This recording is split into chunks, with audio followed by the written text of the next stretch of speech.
Kelly, talk a little bit about the inception of the project. The seeds of the story sort of came about right after Katrina, really, where just listening to people talk about why people let their lives get so precarious in the first place, and the just way I think in the country, just sort of the vibe that poverty isn't just something you ignore anymore. Like there's a real disdain for it, So we, John and I, were just sort of asking ourselves the question, like, how does one improve their lot in life? Say you can't even get a toehold in the middle class. You're not even struggling for that. But how do you just get to the next place? If you don't have a net, if you don't have family support, you don't have a trust fund, you haven't had a good education, like how does one do that if you have the spirit to do it? To Michelle, how did you get involved and what drew you to the role and to the story? I think that I saw Old Joy, and this is embarrassing. I don't know if I should admit it.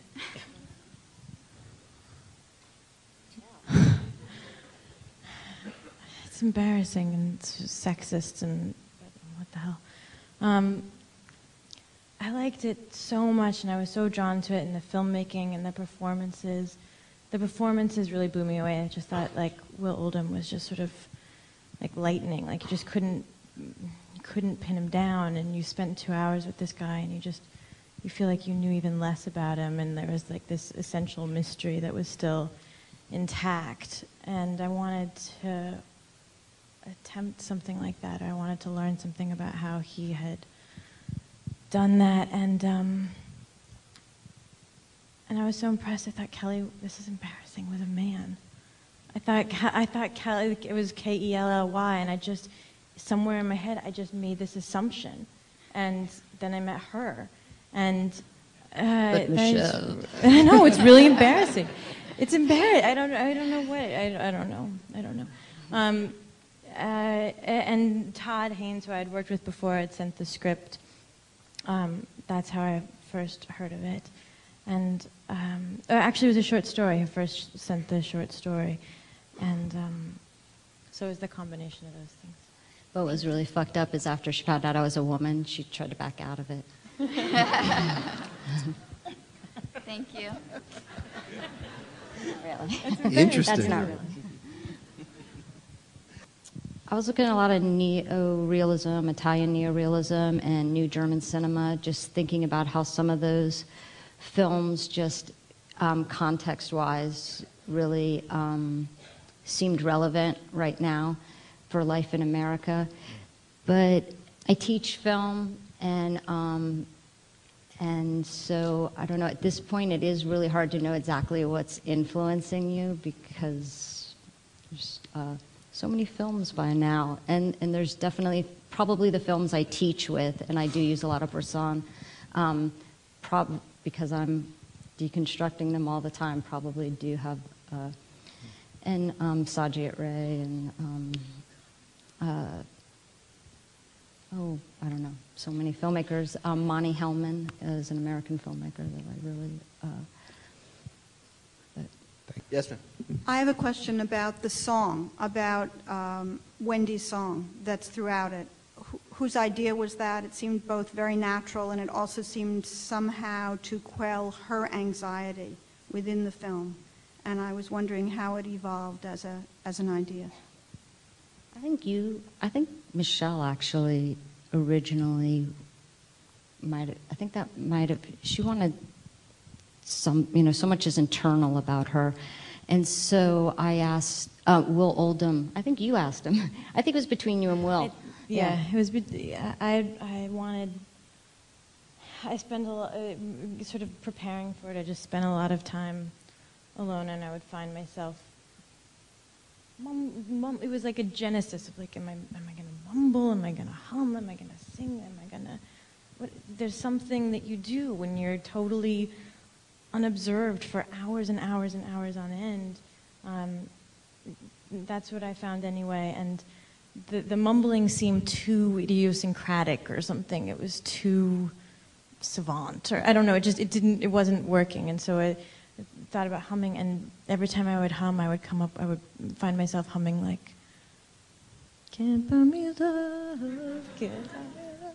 It was like some copyright song. Like I couldn't make my own melody, and so I hadn't met Will at this point, but we had emailed because I just really wanted to work with him. I really wanted to play a scene with him, and we hadn't met yet. And I had already asked him a couple of favors, and then I asked him another favor, saying, "Could you just help me come up with something?" And so he threw me this song that there were no words to. It was just like guitar picking, but I couldn't remember it when it came time to shoot it. So it's some combination of something that Will wrote and something in my head, and it's very simple, and that's all I could come up with. Yeah, there's a script. We're shooting so fast. We shot in 20 days. We had something like 22 locations, and you have to know what you're doing in a day. So I spent a lot of time at the locations before we shot, and we just tried to. But we did try to, by the size of our crew, we didn't have a choice. But also, it was built into the idea that we would keep things open so that what was around us could become part of the film.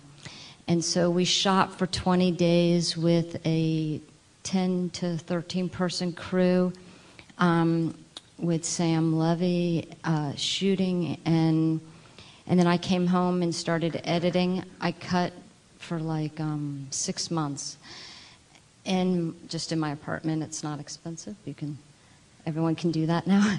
And as it went along, I kind of knew when I left Oregon that I felt like I had the sort of meat, but I knew I didn't have the whole film. And so Michelle and I went back and we did some shooting with a local cinematographer and just like a crew of 3, and just did some of the more intimate stuff and shot the trains and sort of kept shooting stuff.